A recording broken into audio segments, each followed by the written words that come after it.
నేను ఇతను వెనకేసుకొస్తూ మేమేదో అక్రమంగా అరెస్టులు చేస్తున్నామని వీళ్ళందరికీ కూడా ఒక ఇలాంటి యదవలందరికీ బెయిల్ ఇప్పించడానికి ఒక వార్ రూమ్ ఏర్పాటు చేశాడట ఈ జగన్మోహన్ రెడ్డి.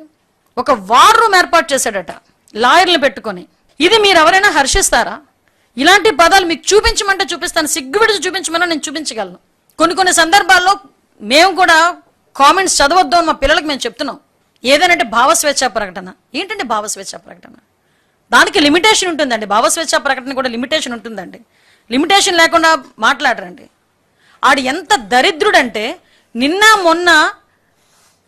మొన్న రీసెంట్గా నా పేరు మీద ఒక ఫేక్ ఎఫ్బి అకౌంట్ క్రియేట్ చేసి అందులో కావాలని జనసేనకి మాకు ఏదో గొడవలు ఉన్నట్టుగా క్రియేట్ చేసి పోస్టింగ్లు పెట్టడం మొదలుపెట్టాడు. అంటే ఒక రకంగా చెప్పాలంటే సోషల్ మీడియాని ఉగ్రవాదుల కన్నా ఎక్కువగా మనం ఈరోజు పరిగణలోకి తీసుకోవాల్సిన అవసరం ఉంది. వీళ్ళు ఏ సందర్భంలో నుంచి ఏదో ఒక అకౌంట్ల నుంచి బయటకు వస్తారు, నోటుకు వచ్చినట్టు రాస్తారు, విద్వేషాలు రెచ్చగొట్టడానికి ట్రై చేస్తున్నారు. పవన్ కళ్యాణ్ గారికి, చంద్రబాబు నాయుడు గారికి, ఇప్పుడు జనసేన కార్యకర్తలకి, టీడీపీ కార్యకర్తలకి ఆ అండర్స్టాండింగ్ ఉంది కాబట్టి సరిపోయింది. కానీ ఏదైనా వీళ్ళు చేసిన పనులకి ఏదైనా తేడా వస్తే ఏ పరిస్థితులు వస్తాయండి? నా పేరు మీద ఐఎమ్ హోమ్ మినిస్టర్, నా పేరు మీద ఫేక్ అకౌంట్ ఓపెన్ చేసి దాంట్లో పోస్టులు పెట్టి దానికి 13,000 మంది ఎంతమంది ఫాలోవర్స్ అట. అసలు అంటే ఇప్పుడు మేమేమీ చేయకుండా చేతులు కట్టుకుని కూర్చోవా? మేము ఇప్పుడు కూడా మాట్లాడకుండా కూర్చుంటే వెనకేసుకొస్తావా నువ్వు? చెప్పు. నీ తల్లి మీద, నీ చెల్లి మీద ఆఖరికి ఏమని మాట్లాడారండి? ఎవడో కదా వర రవీంద్రారెడ్డి గారు అన్నవాడే. అసలు ఆ పదాలు వింటానండి, కొన్ని నాకు చాలా ఇబ్బందిగా ఉంది. నాకు చెప్తున్నాను కదా, కొన్ని వర్డింగ్స్ వల్గర్ లాంగ్వేజ్ అనమాట.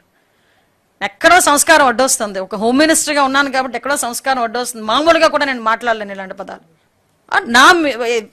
ఏది పడుతుంది. ఇప్పుడు చెప్పండి, కొన్ని మీకు లేదు మేమేం అనలేదంటే నేను ఓపెన్గా చెప్తా, ఇలా తిట్టారు నన్ను వదిలేయాలా?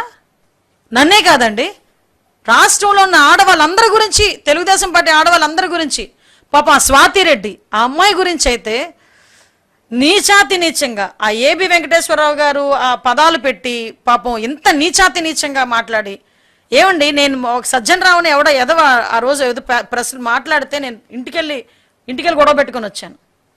అప్పటి నుంచి ఇప్పటి వరకు ఇంకా హోమ్ మినిస్టర్ అయినా, ఇప్పటికీ సీఎం అయినా చంద్రబాబు నాయుడు గారు అదే మాటలు పడాలి, వాళ్ళ కుటుంబ సభ్యులు అదే మాటలు పడాలి, హోమ్ మినిస్టర్ అయినా నేను అదే మాటలు పడాలి. అవసరం ఇదంతా? కాబట్టే చర్యలు తీసుకుంటున్నాం.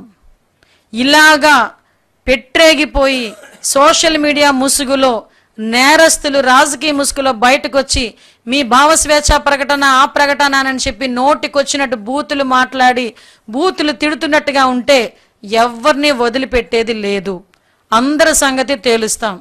దీనికి వీలైతే గౌరవ చంద్రబాబు నాయుడు గారు, డిప్యూటీ సీఎం పవన్ కళ్యాణ్ గారు అందరూ కలిపి ఒక స్పెషల్ యాక్ట్ కూడా తీసుకురావడానికి సిద్ధపడ్డారు.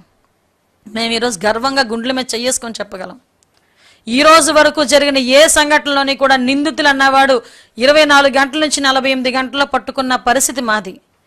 వాళ్ళకి త్వరితగతిన శిక్ష పడాలి అని గౌరవ చంద్రబాబు నాయుడు గారి ఆదేశాల మేరకు స్పెషల్ కోర్టులను ఏర్పాటు చేసి ఈరోజు వాటికి ఈ కేసులన్నింటినీ మేము ఇచ్చి వాళ్ళకి 2-3 నెలల్లోనే వాళ్ళకి కన్విక్షన్ పడేటట్టుగా చేయగలమని నమ్మకంతో పనిచేస్తున్న వ్యవస్థ మాది. ఈరోజు ఆడబిడ్డల జోలికి వస్తే ఊరుకోము, సోషల్ మీడియాలో ఎట్టి పరిస్థితులని తప్పుడుగా ప్రచారాలు చేయకూడదు అని చెప్పి ఈరోజు మేమందరం కూడా ఒక ఉక్కుపాదం మోపుతున్నాం. గంజాయిని పెంచి పోషించిన జగన్మోహన్ రెడ్డి ఎక్కడ? అదే గంజాయి అరికట్టడానికి ఈ రోజు కూడా నార్కోటిక్ టాస్క్ ఫోర్స్ ఏర్పాటు చేసుకుని దానికి ఒక సెపరేట్ వింగ్ ని ఏర్పాటు చేసుకుని ఈ రోజు మేము పనిలోకి దిగబోతున్నాం.